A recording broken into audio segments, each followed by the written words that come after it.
Nah, berikutnya adalah kita membahas mengenai di sini adalah beberapa hal yang perlu kita sampaikan adalah terkait dengan teori-teori akuntansi keuangan ya. Apa saja dia teori akuntansi keuangan dan sejauh mana perbedaan antara teori akuntansi keuangan ya dalam hal ini menggambarkan ya praktik dari akuntansi apakah sudah selaras.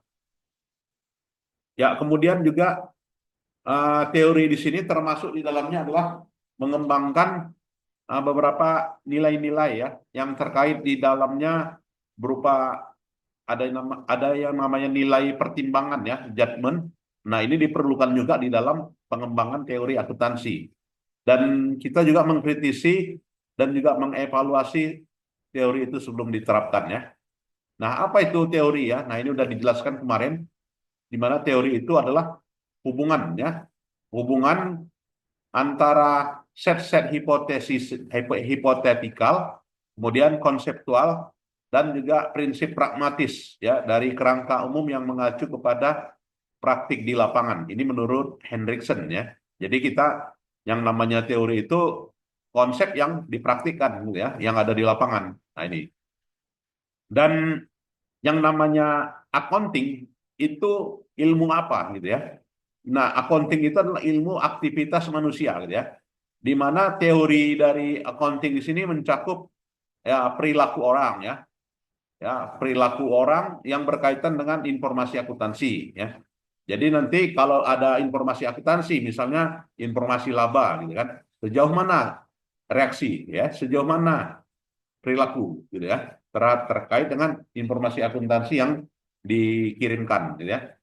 Kemudian juga people needs accounting information ya. Jadi orang-orang memerlukan informasi akuntansi. Dan kenapa orang di dalam organisasi ini apa ya memilih ya informasi khusus gitu ya. Nah, kita lihat example ya dari pengguna teori itu. Nah, jadi teori itu menggambarkan adalah aset yang dinilai, kemudian kemampuan prediksi. Kenapa manajer bisa memprediksi terkait dengan keperluan metode akuntansi yang diperlukan, dan teori itu juga bisa menjelaskan ya sejauh mana latar belakang budaya ya, latar belakang culture berdampak terhadap penyediaan informasi akuntansi. Serta informasi akuntansi dapat menyediakan atau juga mengelompokkan pemangku kepentingan ya. Dan juga mampu memprediksi secara relatif ya dampak dari informasi akuntansi itu ke dalam grup-grup ya, ke dalam kelompok-kelompok. Dan kita melihat ya bahwasanya uh, informasi secara menyeluruh dari akuntansi itu banyak teori-teori akuntansi keuangan saat ini, tetapi no universally ya tidak ada yang sifatnya universal gitu ya, yang bisa diterima dari teori akuntansi itu. Kenapa? Ya karena berbeda ya kan, berbeda perspektifnya berkaitan dengan uh, apa ya, berkaitan dengan tujuan pusat, tujuan utama, peran gitu ya, dan juga skopnya. Karena itulah makanya tidak ada teori akuntansi itu yang sifatnya general dan tidak ada perspektif akuntansi itu yang dapat diterima umum terkait dengan peranan teori akuntansi. Jadi perbedaan antar peneliti itu disebabkan adalah perbedaan karena perspektif ya. Nah, kalau kita lihat di sini awal-awal pengembangan teori akuntansi itu pendekatannya adalah pendekatan induksi ya. Jadi dikembangkan dari mana? Dari ide gitu ya. Dari tahun 20 sampai tahun 60 teori itu dikembangkan dan diobservasi ya kenapa akuntan mempraktikkan ya dan juga memberikan doktrin ya. Kemudian juga hal yang perlu kita kritisi dari apa ini ya, dari teori induksi gitu ya, terkonsentrasi pada status quo gitu ya.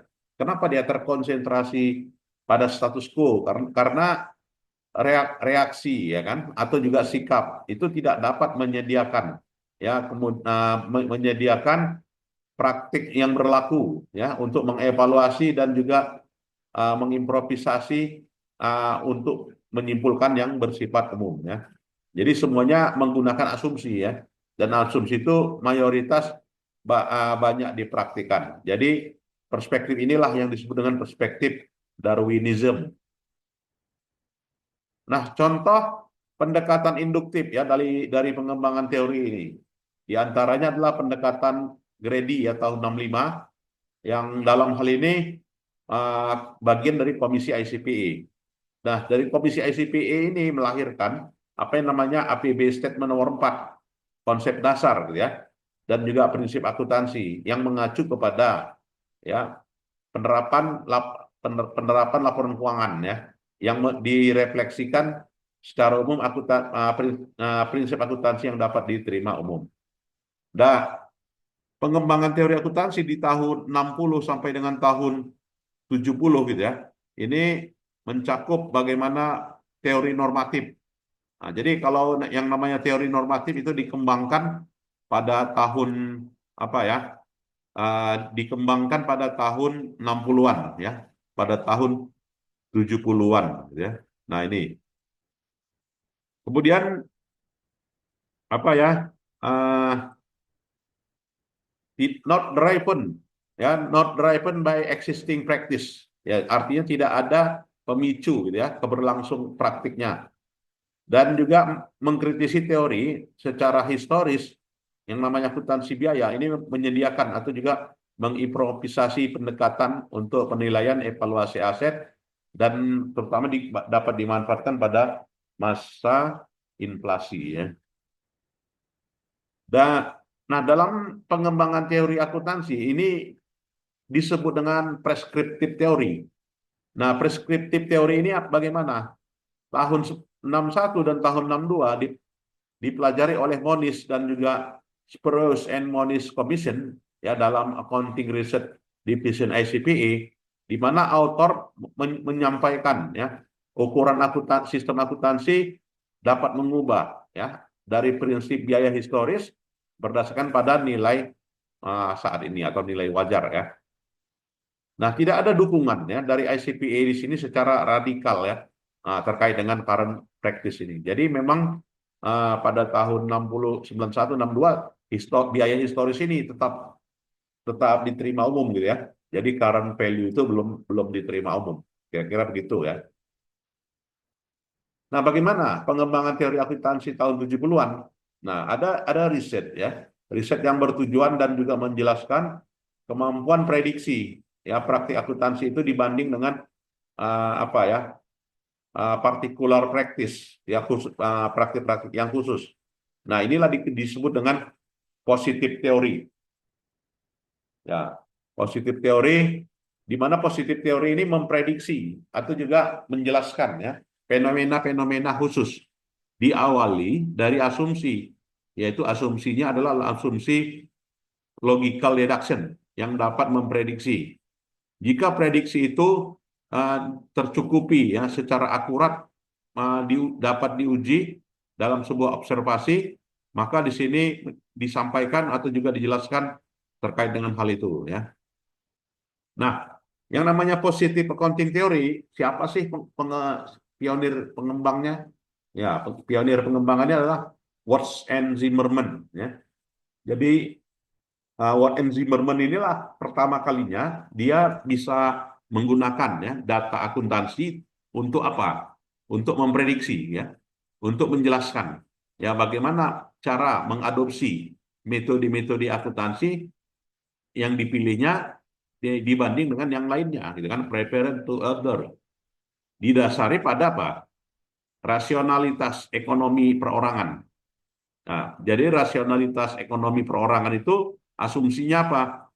Di mana setiap individu termotivasi, ya kan, termotivasi untuk berupaya meningkatkan, memaksimalisasi kesejahteraannya ya. Nah, ini positif accounting theory. Nah, sedangkan normatif teori didasari pada kepercayaan dari suatu observasi ya.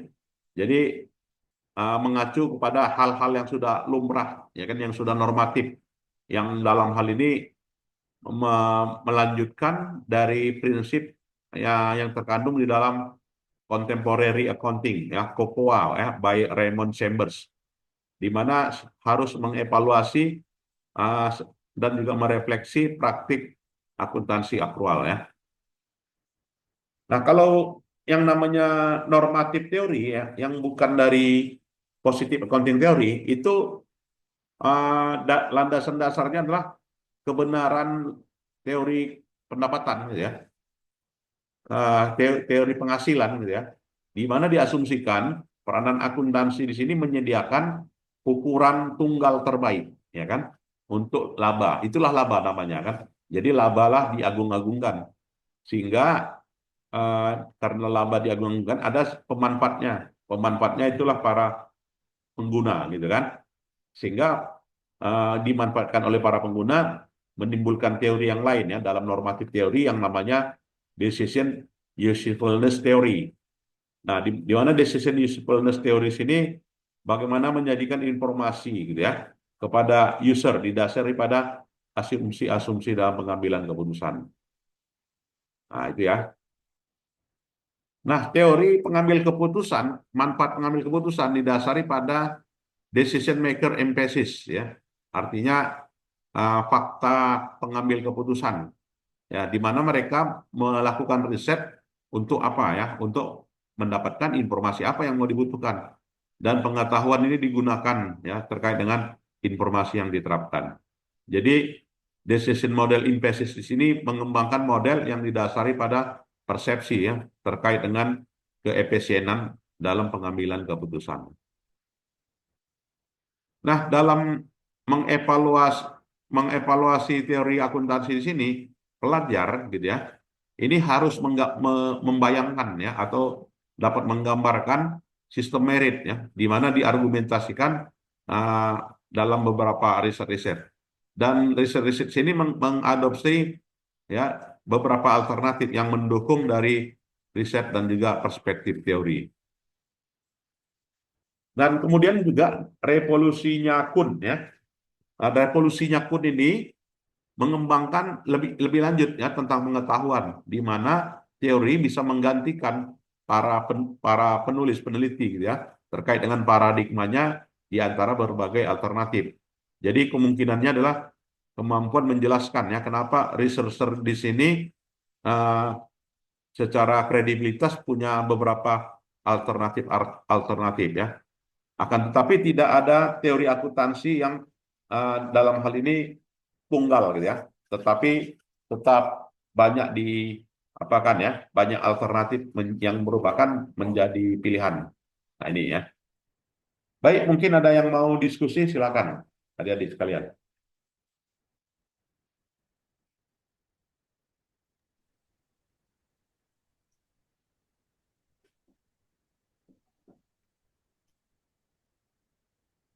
Silakan.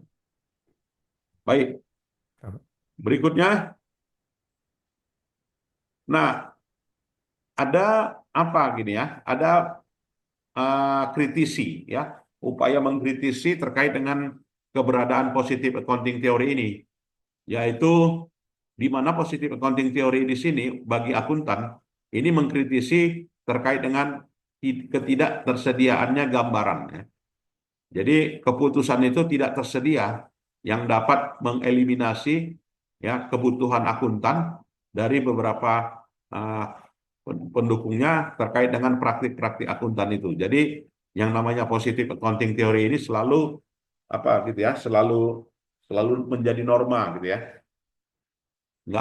Tidak selamanya juga bisa diterapkan pada profesi akuntan, ya. Nah, normatif teori di sini mengkritisi, ya, bagaimana observasi empiris, ya, didasari pada opini personal, ya, kemudian juga didasari pada argumentasi teori positif yang mengacu kepada informasi yang berimplikasi terkait dengan tindakannya, dan juga positif teori di sini banyak menggunakan pertimbangan, ya, atau disebut dengan value judgment. Nah, evolusi teori di sini adalah mengabstraksi realitas, gitu ya.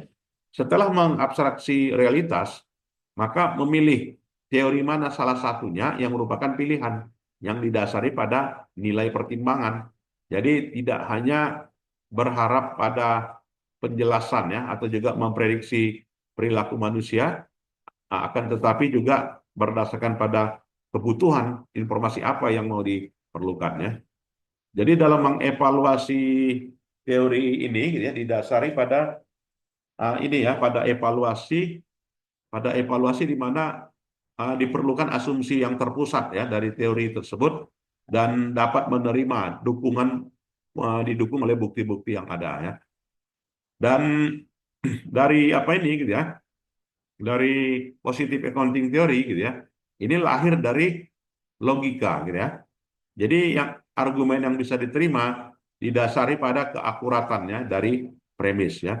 Sangat ditentukan dari argumentasi logis ya tidak hanya dibutuhkan kepada dunia nyata, observasi di dunia nyata saja ya.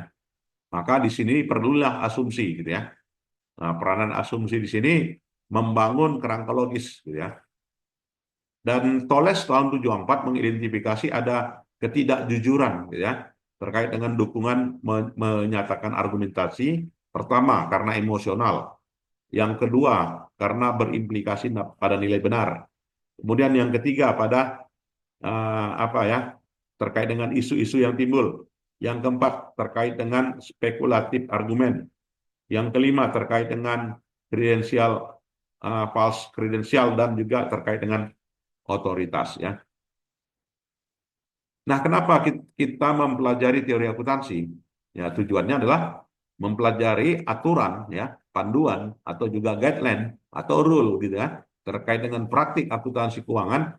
Karena dengan itu tanpa dengan itu maka apa gitu ya, tidak ada implikasinya ya. Ya, artinya itu semuanya dipelajari tujuannya adalah agar mendapatkan implikasi. Selain itu juga dipelajari teori akuntansi di sini mengacu kepada ya bagaimana elemen-elemen akuntansi itu harus bisa diukur ya.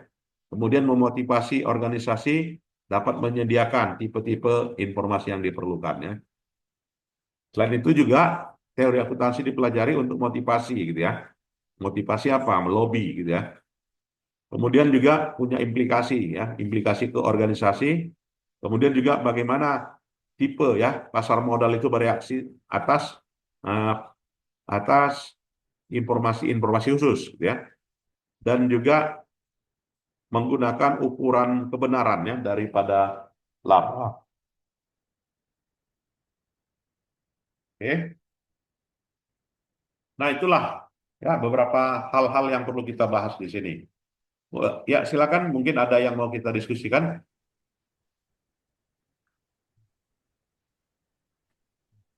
Silakan. Cukup jelas ya? Pak. Ya, cukup jelas. Nah, inilah pengantar kita ya mengenai peranan ya teori akuntansi, terutama akuntansi keuangan ya, terutama melahirkan yang namanya positive accounting theory dan juga normative accounting theory gitu ya. Baik, ada lagi? Ya, kalau tidak ada, saya kira itu saja ya pertemuan kita di sore hari ini dan kita lanjutkan minggu depan ya. Terima kasih. Selamat sore. Assalamualaikum warahmatullahi wabarakatuh. Waalaikumsalam. Sore, Pak. Ya, Terima kasih, Pak. ya rekamannya saya share ya. Oke, Pak.